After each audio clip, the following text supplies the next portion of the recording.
Yeah, hello. Should be seeing something. There we go. Okay. All right. So looks like I didn't set the latency properly, but that's okay. Uh, we'll be all right. So there's a little lag between when I get done and when I'm not. I've gotten started on the exams. Most of them look actually quite good. There's a few of you have some stumbling blocks on it, and you just go and look on it. So just a word of caution. And you guys should have. My guess is you should have figured this out by now. But when you scan something, you should probably look at it before you turn it in.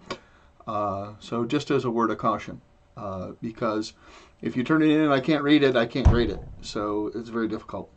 So um, that's all I had there, I guess. We'll just keep moving forward with that, and and we'll see how it goes. All right. So do we need to talk about anything else? No, I don't think so. I think we're ready for another for the. We'll do the assignment 8 right next week, and then program 1. I think we're ready enough. We're going to be ready enough after today for me to be able to give you guys an assignment, and I'll probably give it out either over the next couple days or early next week. So it'll be out by the time assignment 8 comes out, which is just on chapter 9. So it's just that. That's that. What is that? The software systems. Or system software. Sorry. So basically, that's like the operating system stuff. Okay. So I just don't like the way that camera is just yet. Hang on a second. There we go.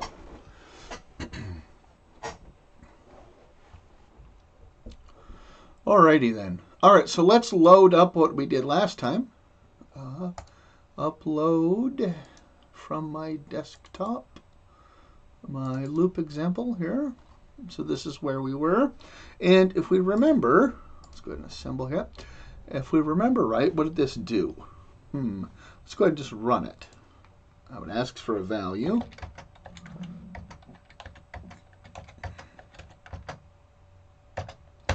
Okay, and it keeps looking for a value until it gets the value 0, in which case it just spits it all back out onto the screen. And I input everything into hex, so then it comes back in hex. That makes it a little easier just to read anyways. Not concerned with anything beyond that. Yeah, and all it does is it goes through it, just simply outputs each one. Okay, so now, instead of doing it that way, instead of doing an output there, what I want to do is I want to find the highest. Okay, let's go down here with our variables. Now, these addresses here, I have to be careful about, right? So, because I want to make sure that I don't get down into those, right? So I don't want to get down to 20. Otherwise, I'd have to increment those. So, oh, I already have a variable for high. So I say that the high is 0, so that if somebody puts in some other number, then it can go ahead and save that properly. Okay, so let's do that here. Now, when I come back and I'm going to read through all of these, this is my idea. So let me, let me just bring up, do I have Notepad++ on here? Let me look. Maybe oh, I do. Oh yeah, look at that. I do. All right, it wants me to download the new version I already had. It's very quick. And I like English. So, and I agree with all the special things. And finish. There we go. All right. So here's Notepad++. It looks daunting. It looks like there's a lot of extra stuff, but I just like the way it looks better. Can I wonder if I can zoom that. All right. So this is my idea. What I want to do is I want to load the value, So this is going to be for.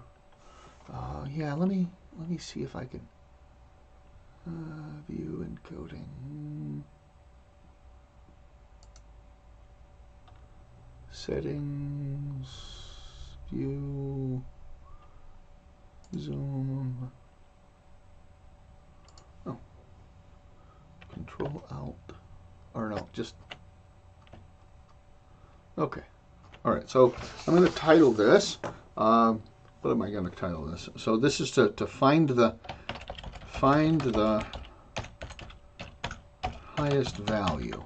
Okay, so the first thing I'm going to do is I'm going to load first value. And then, because I'm in, now I could just automatically say, okay, that we're done. This is the highest, and go ahead and pop that in. But I want to make it so that it's more generalized, so that I can include it all in the loop. So I don't have to have some special code just for the first value. So I'm going to load the first value. And then what I'm going to do is I'm going to subtract the highest.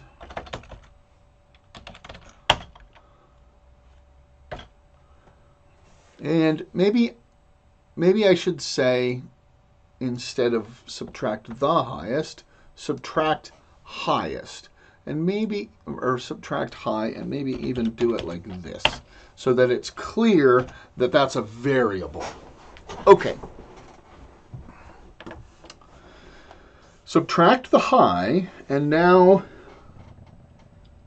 if it's 0, or if it's a negative number,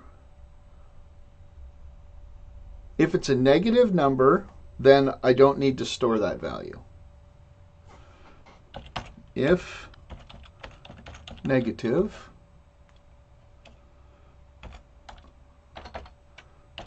skip. And then here, I'm going to do store high. Oh, but wait, I need to reload, don't I?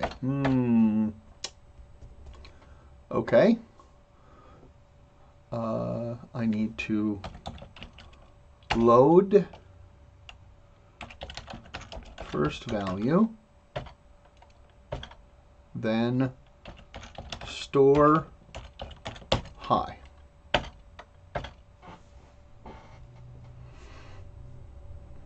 I could add back high in and then store it. I guess I could do it that way as well. Not that big of a deal.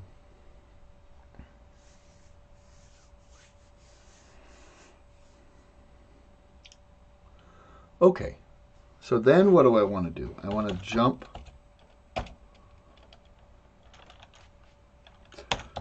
to the loop. Okay, I'm going to jump back up here. And so now it's instead of the first value, oh no, I need to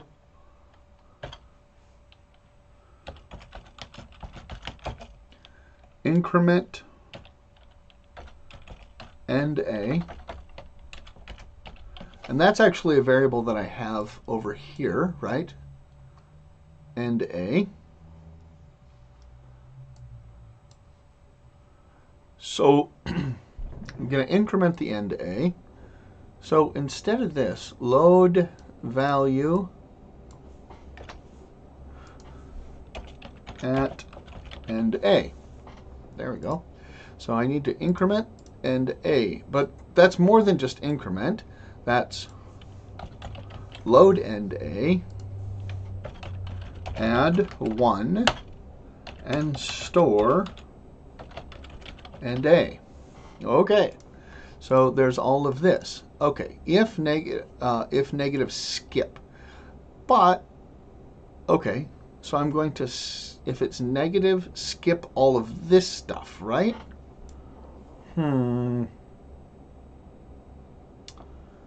Do I have something that allows me to check? So if it's negative, I don't want to do this.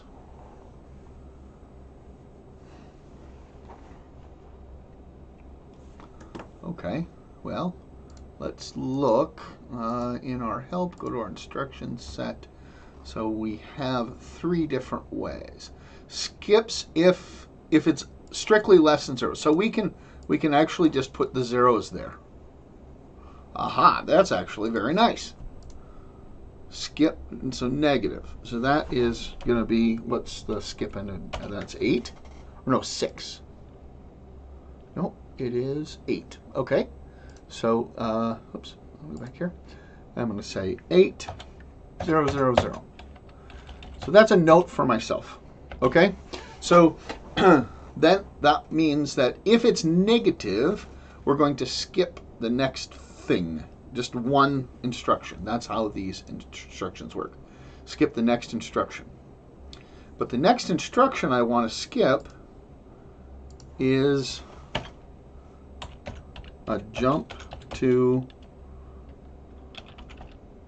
end loop. I think I named that something. End. Okay. Jump to end, jump to end. Okay, but then this doesn't say not negative now. What I want to do is I want to do the opposite of that. So what's the opposite of if it's negative? That would be if it's positive. Do I care if it's 0? If it's 0, do I want to jump or not jump? Do I want to execute? Do I want to execute all of this stuff here? If it's 0? The answer is no. So this should be if positive. Skip. And that's not 8,800 or 8,000. That's 8,800. Okay. So that needs to be an 8,800. Okay, so I'm going to skip this jump to the end. I'm going to go all the way down here, and I'm going to jump back up here. Okay, now, at some point, I need to figure out how to end this, right? And where did I do that in my regular code? So I'll just leave that alone. So I load the I, and at the bottom here, I'm going to, oh, that's right. I stored the end A, and then I subtract address. Okay, so and then I'm going to do a skip and an end.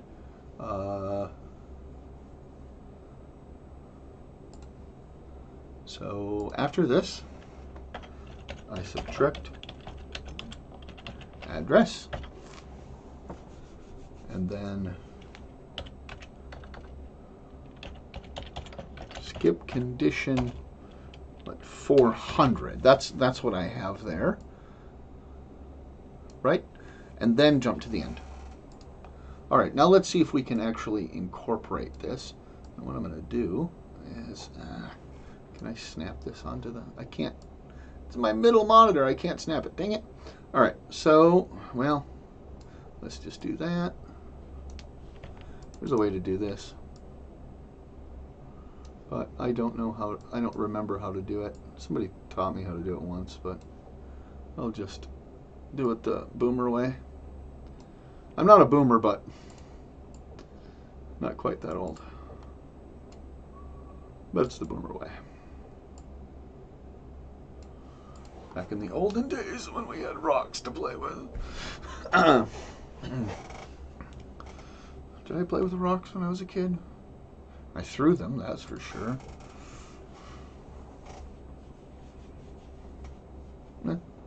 Okay. So this just printed them out, right? So it just loaded that up. Okay. Load value at end A. Okay, so we did that already. So let's take this, subtract. Oh, actually, let me put my caps lock on. Subtract high. And then skip condition 800. Jump end.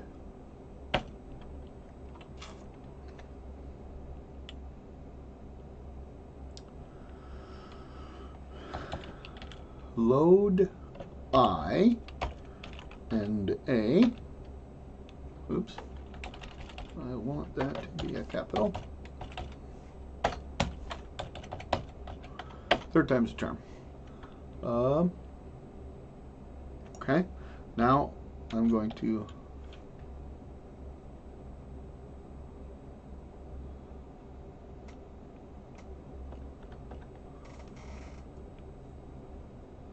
load the first value. Oh, right. Okay. Subtract. Oh, what did I miss there? Should be a T, that's why. Subtract T. There we go. All right, so after reloading it, oh, then I want to store the high. So this part here, right here, identified, right, that it's the correct value, and then I'm going to, so I skip past this. So, okay, so actually, oh, right, if it's not higher, then we can go ahead and just jump back to the top here. We don't want to go there. I want to go down here to my part, the part of my subroutine that is going to, this is called, I'm going to call this increment. Okay. Inc. This is called an inc.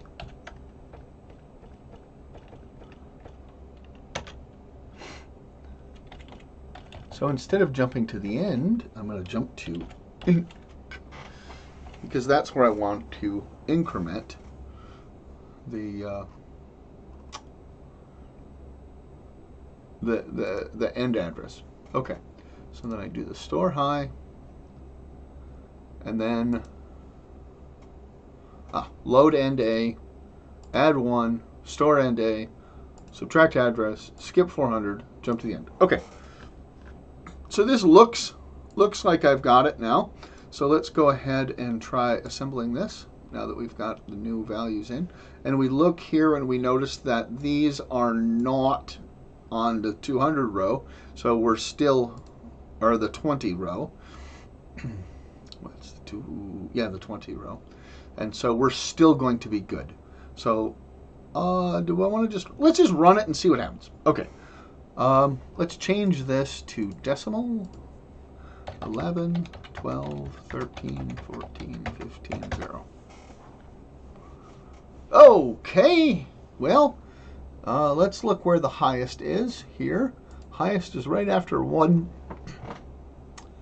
And I did get a value there, and that's F. Hey, that looks right. Okay, except, what do we need to do here? What we need to do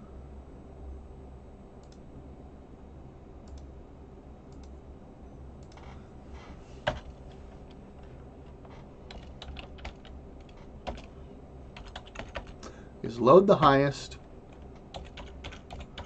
and output. Reassemble, run it. 11, 12, 13, 14, 15, 42, 3. So 42. Look at that. I got it. So that only took a half an hour. But that's the way it goes sometimes, right? It just takes time to make all these things. All right. I'm trying to look to see if there's anybody.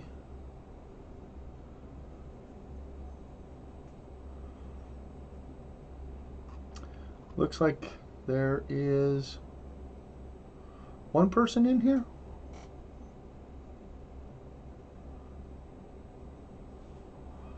I think so.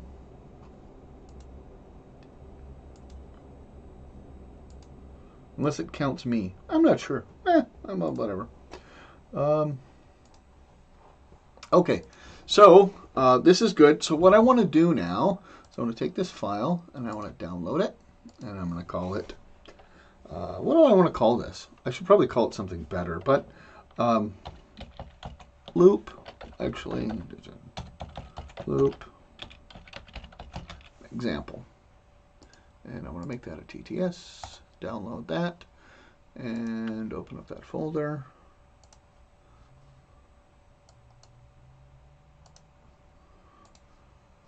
And take that, throw it on the desktop.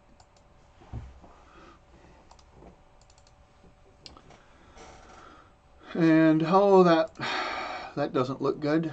So I'm going to redo that line just so it comes up nicer.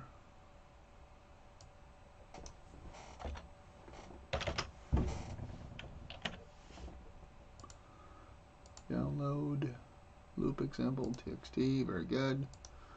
Go there, drop that on my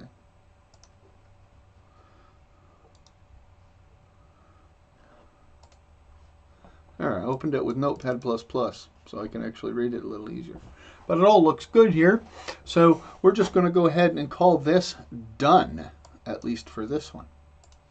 Okay. Alright, so now let me look at, talk about another another one.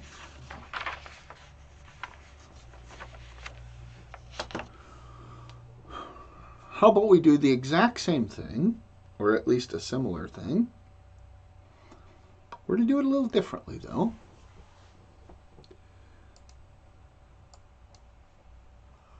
That's multiplication. Ooh.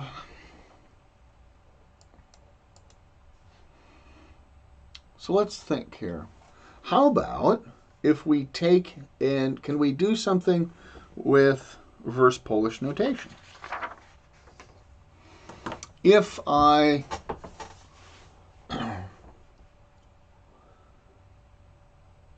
type in numbers, so I'm going to type them in as characters. I'm going to type them in as letters. And so I'm going to type in all these letters and then do a reverse Polish notation. Now, I'm going to make a bunch of assumptions.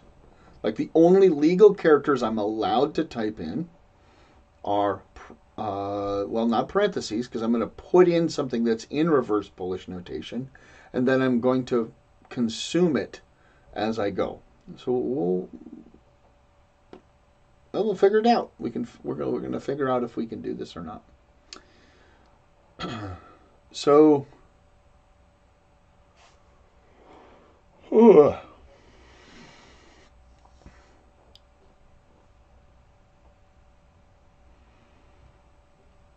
So I want to ask for a character. And so far, what we've done is we've actually typed things out going this way. But we can actually get things to go the opposite direction. So I think I saw that in one of these. Where was it? No. It's one of the files that I have. It's in here. Is it this one?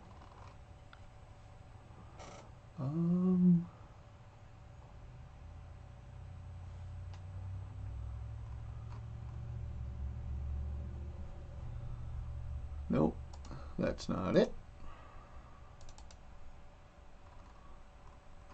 That's not it.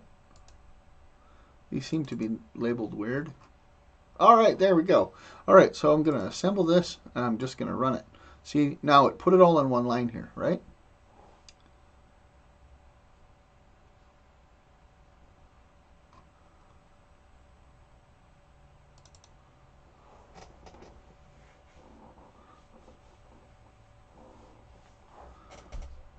Well, how did it do that? I guess if it's outputting Unicode characters, I change it to hex. Okay, so the hex goes this direction, but if I do Unicode, it will go this direction. Okay, that's very nice. Okay, so what I can do now is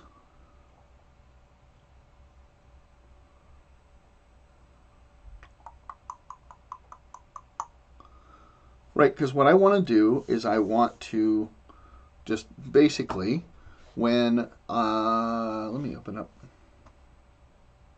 I went and closed my Notepad++. All right, so let's let's get this.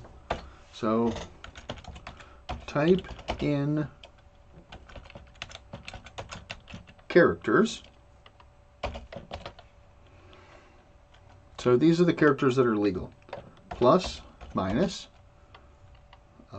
star for multiplication, slash for division, 0, 1, 2, 3, 4.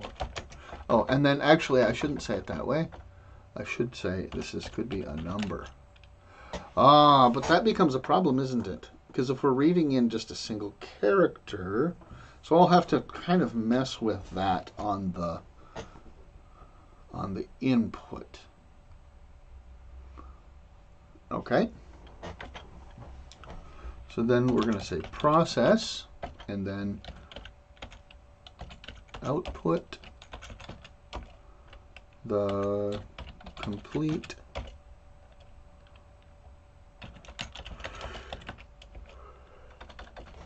oh, shouldn't be yawning. It's too late in the day. Huh.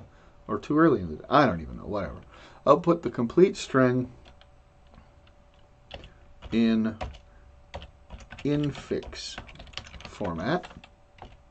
Type in characters in postfix format. I don't want to put parentheses around it. I put square brackets around it to kind of indicate that that's the different options. I know, so that's good enough. Process the data. Okay. Pretty simple, right? Okay, so let's just figure out if I can figure out how to type in everything and get them to just stick in memory. Okay.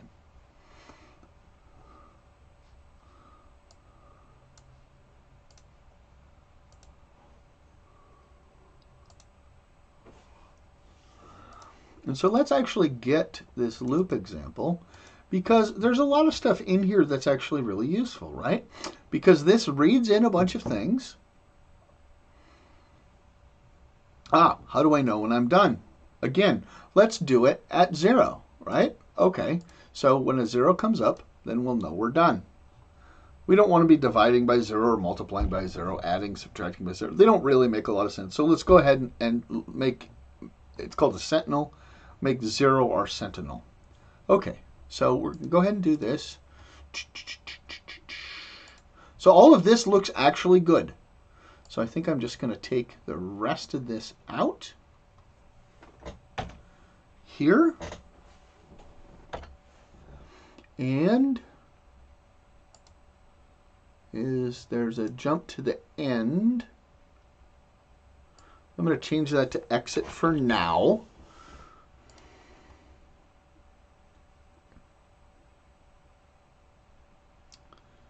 And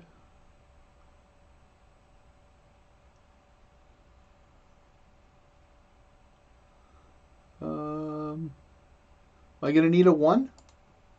I might. I don't need a high for sure, right? And I've got an address and an end address. Those are good there. I'll leave them at the 200 point. I could move them up farther if I really needed to. But, well, let's go ahead and move them up farther. This is how easy it is. That's it. I'm done. All right, so let's run this. I want to bring in Unicode values. So let's try, 5, 4, 3, plus, times, 2, times, 6, minus, 0. Ooh, that's okay. All right, so it brought in my values. Boom, boom, boom, boom, boom, boom, boom, boom, boom, boom, boom, boom, boom, boom, boom, boom. What value was this? This was 5. Okay, so here's the interesting thing. I talked about this before, I think. So.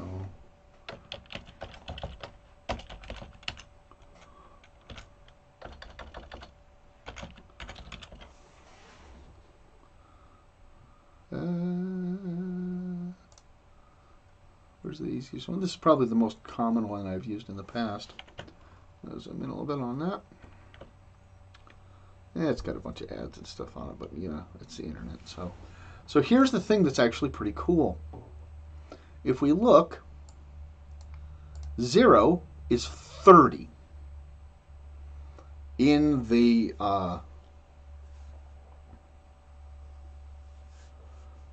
digits. Okay, but that doesn't help me, does it?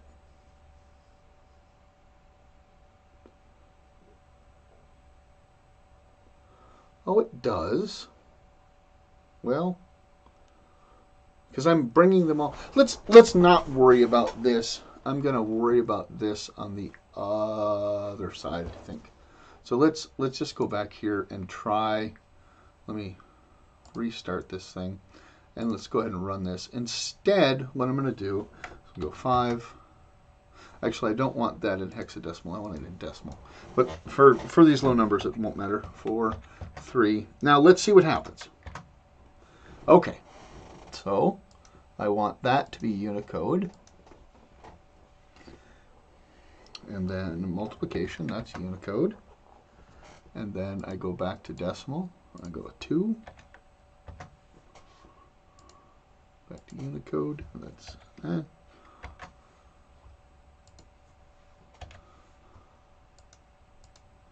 back to decimal.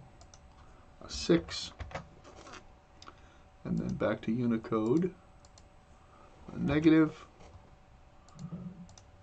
Back to decimal. Put a 0 in there. Okay, and then it halts. Okay, this makes me happy. Now, what happened here? Oh, okay, so I restarted it, but it kept some of the same values. The address was still off by whatever. So what it did, what I ended up doing was putting these into the wrong places. Okay.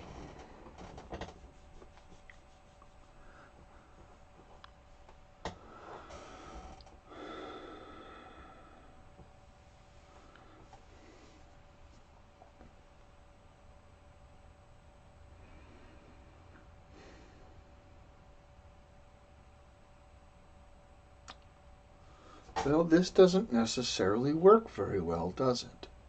Now that I'm thinking about this, because I have to be able to figure out when I'm looking through these numbers and characters, if it's a character or if it's a number.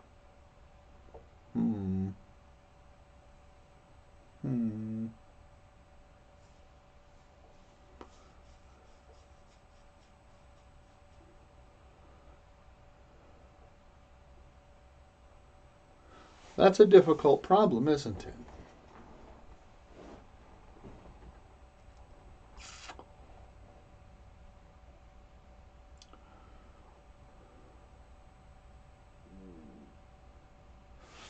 So if I go to the ASCII table, multiplication, addition, division, subtraction, they're all right next to each other.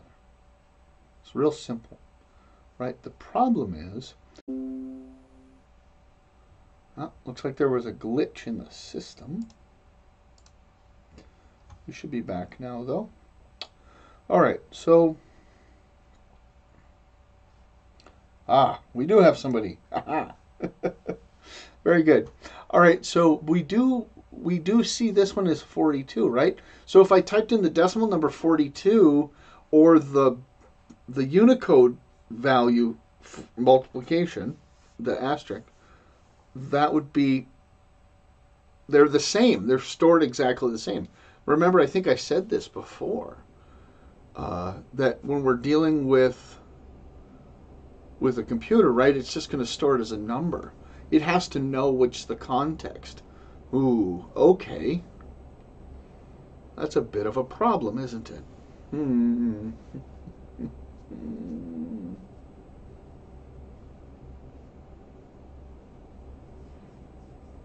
I could look it up. So, right, I could just look, how to do this in assembly language, blah, blah, blah, right? Yeah, that's okay. In fact, that'd be a perfectly legitimate way to do it. But one of the reasons why I'm not doing that, and I think it's a good idea to not do it, is because I want to learn how to think through this problem. So let me think. Let me just keep thinking. When I read it, the thing in, I don't have any clue whether it's a binary or not a binary, whether it's a Unicode or a decimal, do I? No.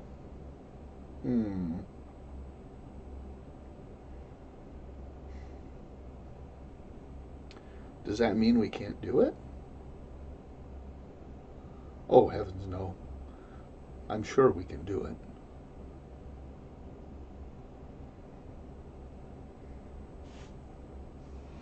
But if something comes in, well, one thing we could do is we could just read everything in binary, not binary, in Unicode. I keep mixing those up. We could read everything in Unicode. The only difference would be that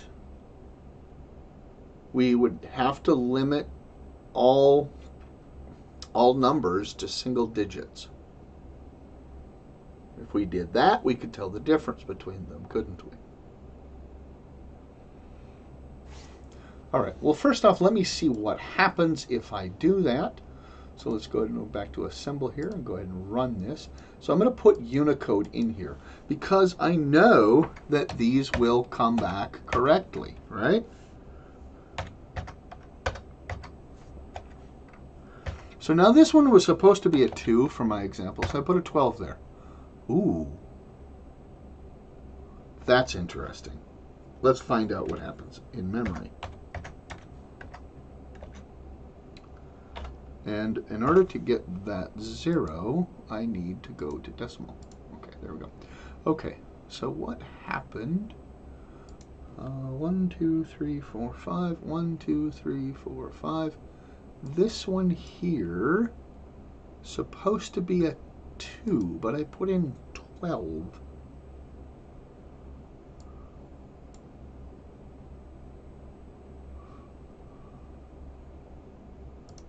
All right, let me pull the ASCII table off so I can, what's going on? Man, something went really wonky here.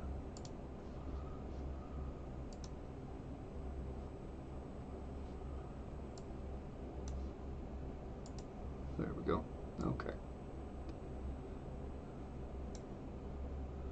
Let me shrink this down.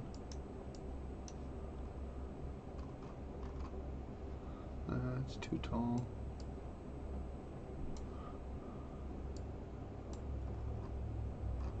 And then now I can slide on over. There we go. Those are relevant values. There, okay. All right, so let's look. What's 31? 31 in hex code is a 1.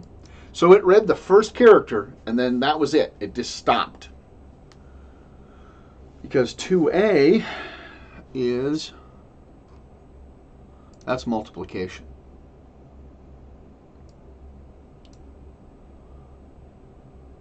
Right. So, oh, there's a multiplication on both sides of what we're looking at. So this brought in the value 1. So I could certainly, I don't need that anymore. Nope, okay. So I could certainly limit, right, to 1 character. And that makes it easy for me to tell, right?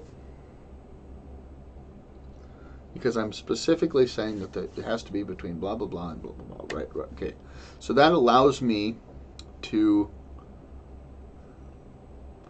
tell it, to read it, to decide whether it's a number or a Unicode value.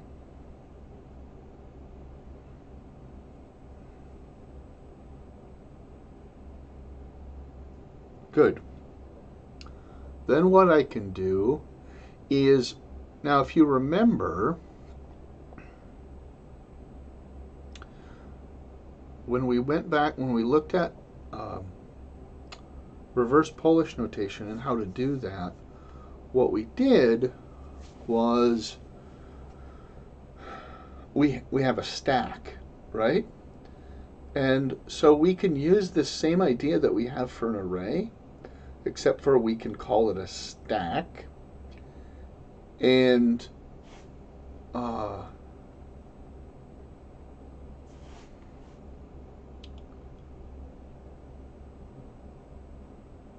okay, let's try that. All right, so instead of this being address, I want this to be num address. And I wish I had an IDE that was better. Welcome to coding in assembly. Okay, so, and then I'm gonna have this other one here. I'm going to call it an op address, or OPA, and I'm going to move that down to the next area. However, ooh, this is going to get tricky. Maybe. All right, I need another value. I need the actual parenthesis, or open parentheses, open P. Open P.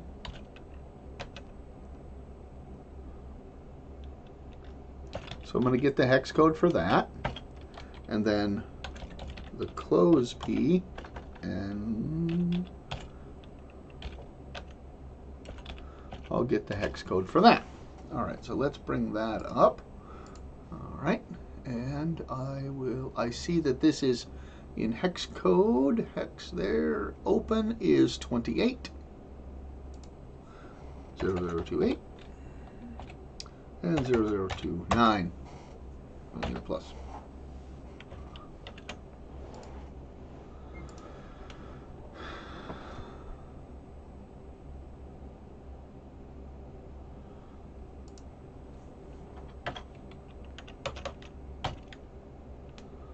I'm going to try this. Load open P.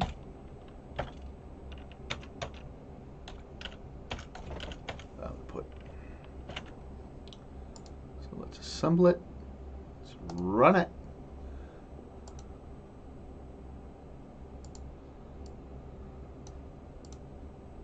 I'm just going to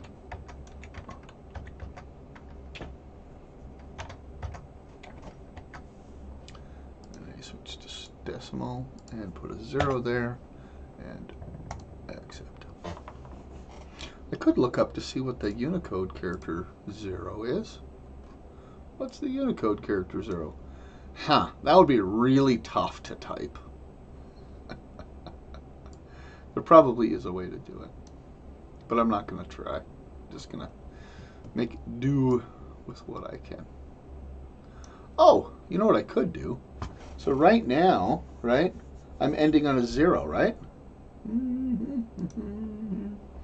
How about let's end on a space? So space is 20, right?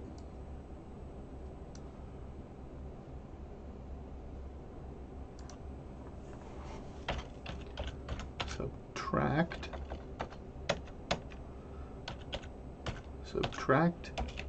space. Go down here, space,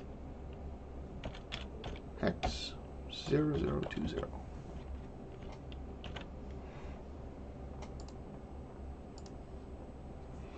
Turn this 5, 4. What happened?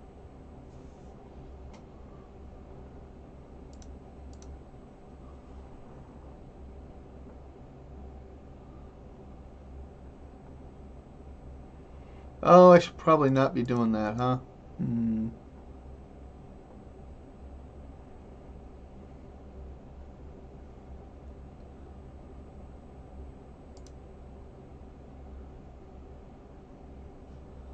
What happened here? All right, so, oh, I don't want decimal, I want Unicode, so 5.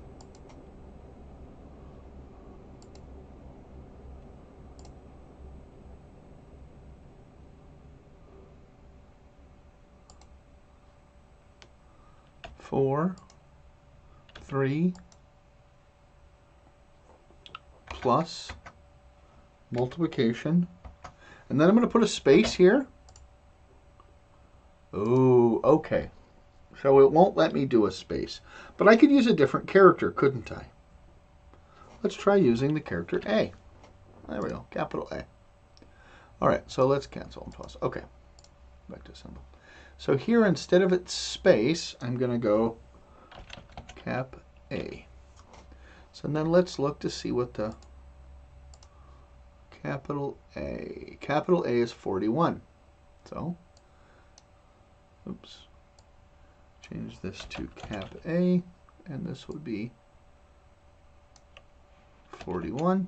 So here's the thing. We're going to subtract it so that we can check the condition.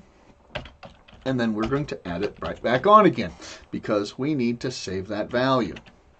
Right? We need to save that value in num at the address of num A. Okay.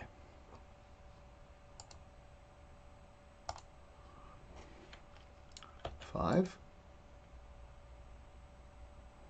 It just stopped. Oh, because this says skip if it's positive. I want to only skip.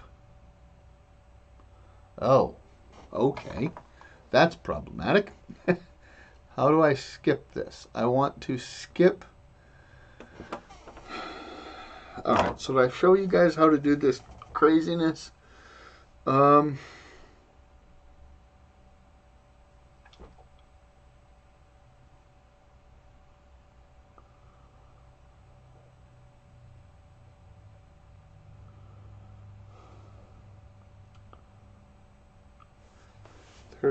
There's a kind of a hack.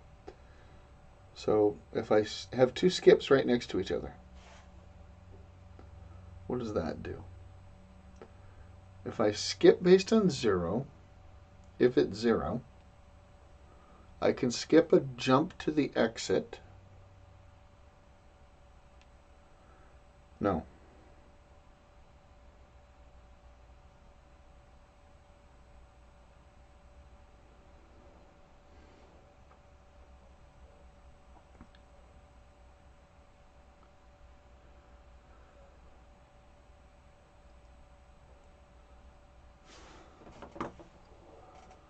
I don't like this style. I don't like this style. Okay. So let's pick a character that's sufficiently low. Well, the space would have worked. Let's try exclamation point instead. I'm going to call this Sentinel.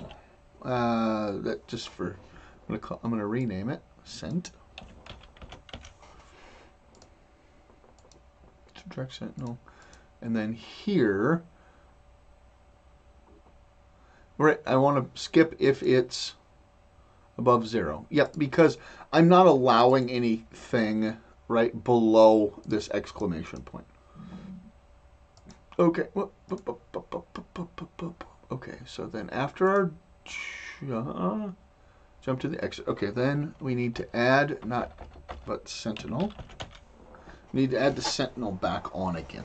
All right, so let's save it, assemble it, run it. Okay, 5. Jumps right to the end again.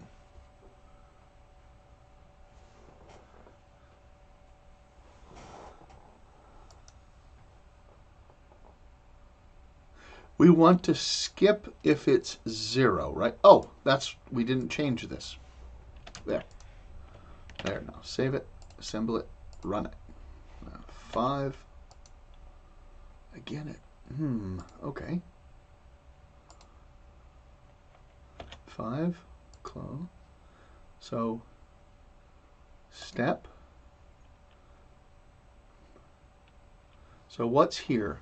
That's a negative number, right? Negative decimal 12. Oh, that's actually nice. So that's a negative number, and so we're only going to skip if the counter is 0. Oh, no, we want to skip if it's Positive number still. Okay. Make this into an 8. Assemble. Step. Put a 5 there.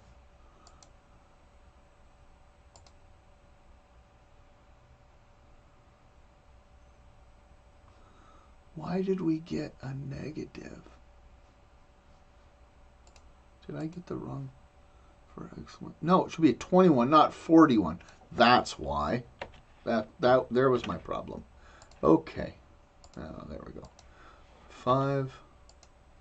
See how one problem can actually lead to many? Plus. And now I can put the exclamation point in. We're done. And it output, look at output, this, which actually I told it to do.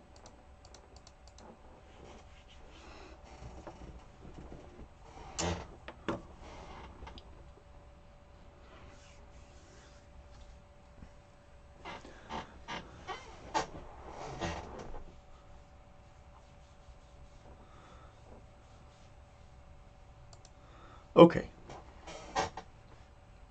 But we still need to determine if it's a number or not. Correct?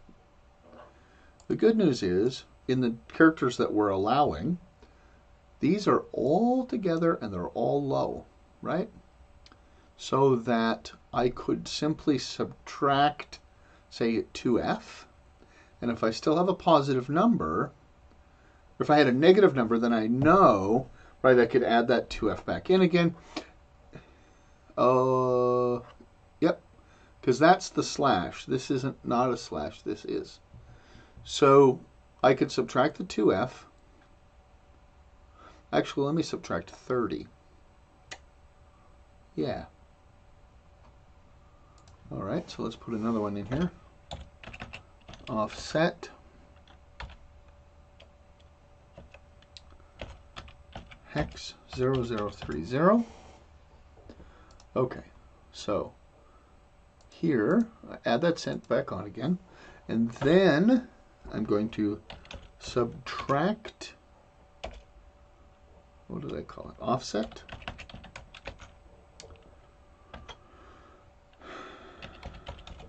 Skip condition. I want to skip only if it's positive. And that means 800. 800. Jump. And I'm going to say, instead of jumping to the exit, I don't like calling it exit either. I'm going to call it the end. Change this.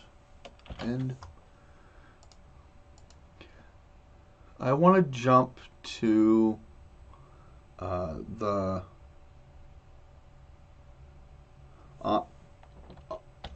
operand.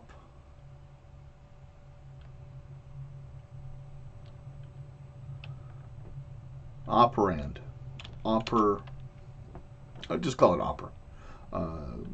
Yeah, okay. So then I have to create the oper here. So then down here, go like this, back up. Oper, comma. So in this case, what I'm going to do is I'm just going to put a jump to the end for now. I'll come back later and fix this. So, all right. So if it was a low, so we identify it as an operand, we're going to jump to oper, and that'll deal with that. Okay. If not, we're going to skip the jump, and we need to add oper back in. Not oper. We need to offset. We need to add the offset back in. Okay. So what this is going to do, well, let's try it. Okay. We put a 5 in, and I'm stepping, right? So it skipped properly. It's going to add our cent back in. So we're back up to 35, which is the correct character, right? Because we still have to test to see if it's So we subtracted the offset, which was actually, what is the offset? 30 in hex code. And so then because it's still positive, we skip over that. We add the offset back in. Oh, actually, we don't need to add the offset back in.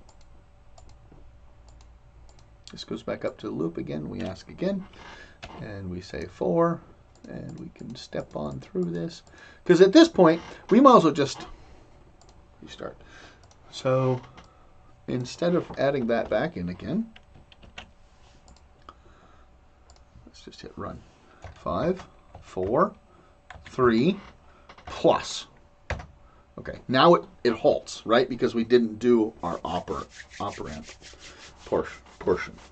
Okay, well, I think what I'm going to do is I'm going to save this right now, and I'll put out the new version of the loop example, and I will put this out as well. But I do want to talk about a couple other things before we're done here.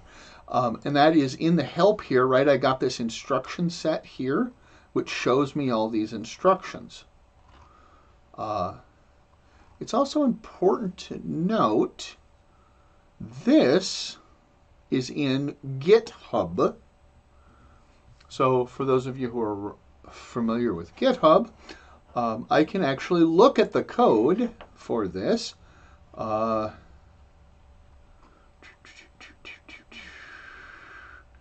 SRC is usually where the code is. So point CNAME to Maria, blah, blah, blah, update the book. Oh.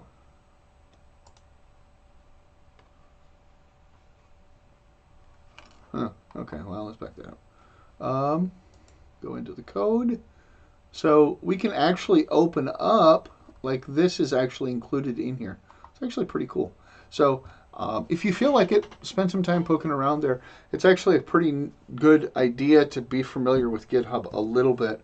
I wish I would have done more work on that when I was in school. And so I encourage all of you to spend some time on GitHub learning kind of how this all works. And we can actually even look, it's actually pretty cool. I can look at closed pull requests, and they're going to be chronological. So, yeah, only closed. So this one was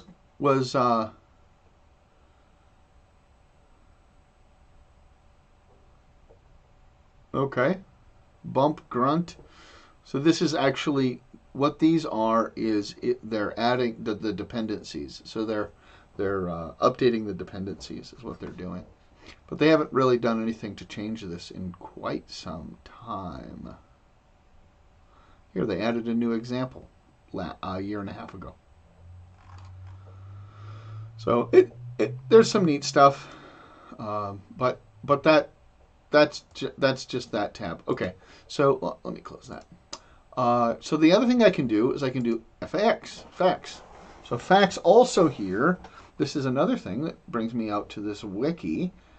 In GitHub, and that is how should I learn Maria? Okay, how many are there features that I should know about? Yes, there are. Blah blah blah. Okay, that's all fine and good, and just kind of shows me a real simple thing here. And then I can go to the wiki. So the wiki is a little bit more here, and so this has some links. An introduction to Marie codes, register transfer language, DataPath simulator using Google features. So actually, that's pretty cool. That's a lot of stuff there. This would have been useful on the exam, maybe. Talk about these. They're numbered a little differently than they are in order, but there's a lot of really good reading here. Let me go back in that. And a simple adder, multiplication, subroutines, and it actually talks about how to write a subroutine in a little bit of a paragraph. It's kind of some tutorials. This is actually really nice. I like it. Another thing I can do is I can go to the get ebook. Now, the ebook is not the book, but this might be something you might want to look at. It's about 20 pages. It's fully linked, just like normal ebooks are. And it talks about, like, this is what this looks like, and how it works, and where the different registers are. And then it talks about the registers. It only does 6 of them here. It doesn't do output, or 5 of them. It doesn't do the output or the input, but that's fine because you guys can figure that out elsewhere. Okay. And then it goes through the different things, but one of the things I really like is in the other one that just lists them out, it stops there. It stops here. Well, register transfer. Oh, this is actually telling me what each one of these does. But, so here's the part that's cool. It says load X. Well, it actually shows you what's going to happen to all these registers. MAR is going to get the value X, whatever you put in there. And then the MBR is going to get whatever was stored at the address in the MAR. And then the accumulator gets whatever was in the MBR. And that's how you read this.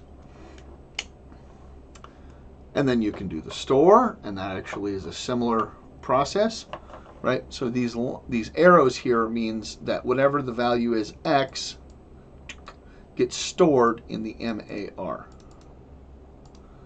And so we're gonna go down through here.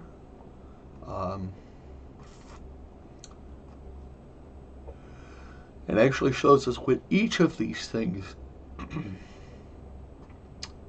indirect addressing, how that works, the jump and store, that's the JNS. Jump I uses the value at X as the address to jump to. I think it covers quite a few. It doesn't cover all of them, though. That's okay, though. And then it talks about subroutines a little bit more in depth. And then it talks about the data path, which is basically all that stuff. So it's just all of the things. Tutorials, a simple calculator. Look at this. Hey, we might actually even find something here that's useful for our current problem.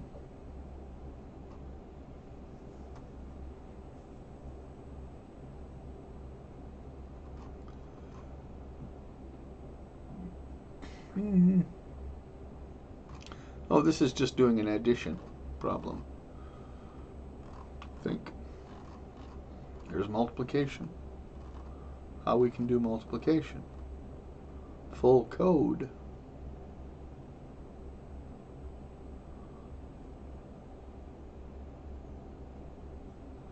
So input the integer, store it, input another integer, store it, loop for performing iterative addition.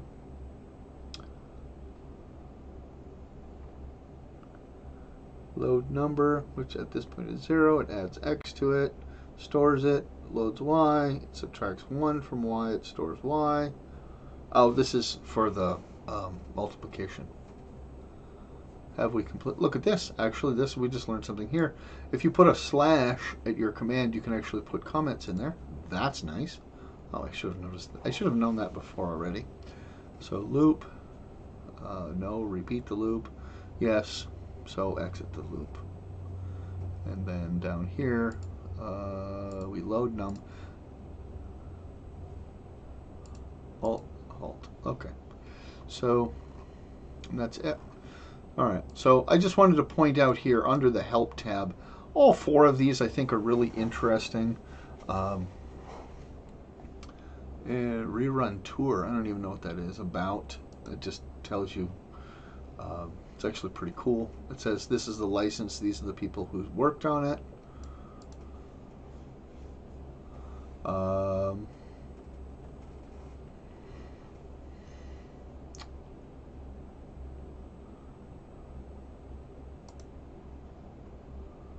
All right. Well, this tells you who this person is, and so there's somebody out there that worked on this.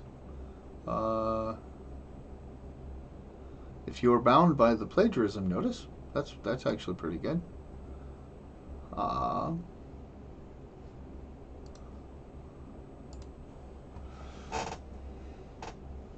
Oh, you are bound by the plagiarism notice. All source code is bound by the MIT license specified in the README file, and terms of use may change in the future. So, yeah. We could go directly to this. Oh, this shows us here this ebook.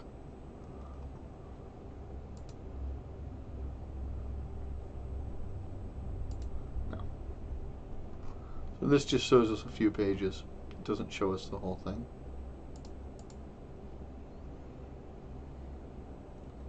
These are some sample pages, and this is not the font type that's normal for this. Is this the right one? Oh, this is an older edition to the book. I have this edition as well. I have both the 2014 one and the 2016 one. Buy the ebook for $200? I don't think so. Yeah, that's pretty excessive. God, that's insane for an old out of print book. Ugh. No, thank you. Which is why I don't require a textbook, because it is out of hand, and you guys are already paying too much in tuition. So. All right. Well, I think that's all I've got. We could keep working on this, but I'll save it. Let me go ahead and save this now. What should I call it? I'm going to call it Reverse Polish Notation.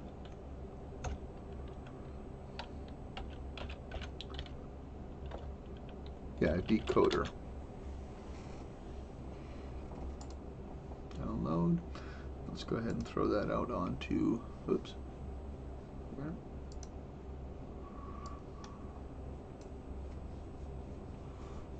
Oh, you guys can see this. Ah, that's for a racing game that I play. Play by email racing game.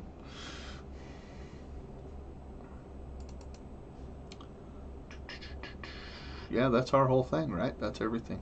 Oh, that was off by. It's still off. Why is that doing that? That's weird. Yeah, that's weird. Well, you silly notepad.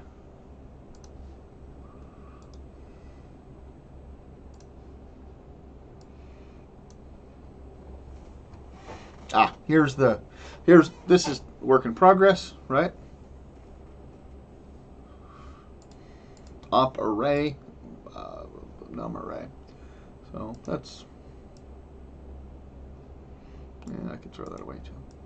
All right, well, I'll post those things, and I'm going to continue working on your guys' grading of your guys' exams, and then we will talk to you again next week, and we're gonna put Marie on hold until Thursday of next week, and so the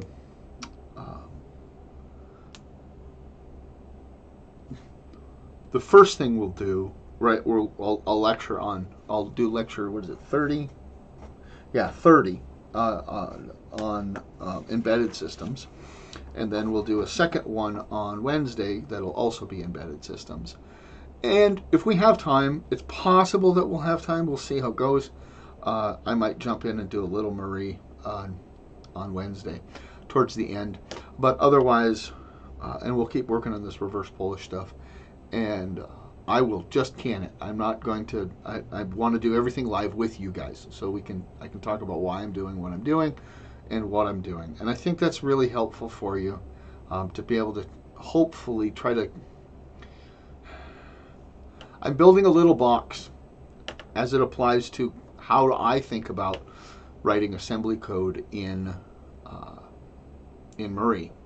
And so I'm building a box around that, and I'm letting you guys into that part of my brain, at least partially. I don't want to let you in the rest of it, because that would scare most of you. And it would be vice versa, I'm sure. And it is that our inner thoughts are usually best left inner. So we'll leave that as it is. But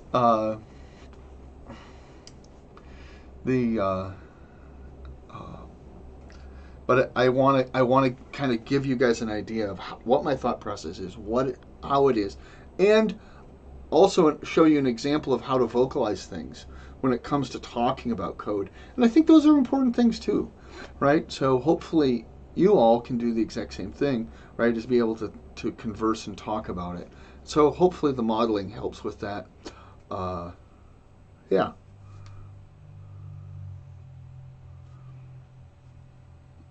I guess I'm trying to think. One of the thoughts. This is just a thought I had potentially for the class. If anyone can send me an email or something in the chat if you like this idea.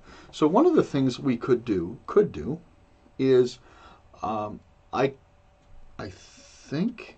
Oh, I don't even know how I could do this. Is there a way for me to invite other people? No, because I'm using OBS. I cannot invite other people, I don't think. Yeah, I don't think so. So I was thinking maybe that would be a possibility as well, if other people wanted to come in, even if it's just as a voice. And so we could put a little icon up for them, or maybe not even that, but give their audio feed so they could potentially walk through things. If you guys think that would be useful, we can do that. But if not, that's fine too. Anytime you run into any trouble, go ahead and send me emails if you're running into trouble or having questions. I've been trying to be as good as I can, and I usually have been.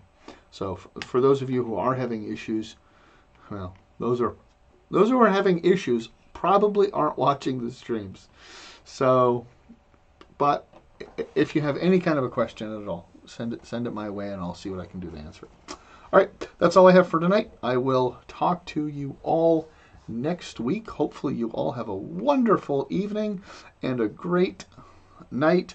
We are about to get hit here by about, well, they say an inch of snow overnight. So, but it's also winter storm warning. It's kind of freezing rain. So, All right, goodbye. Talk to you guys later. Rain. So, All right, goodbye. Talk to you guys later.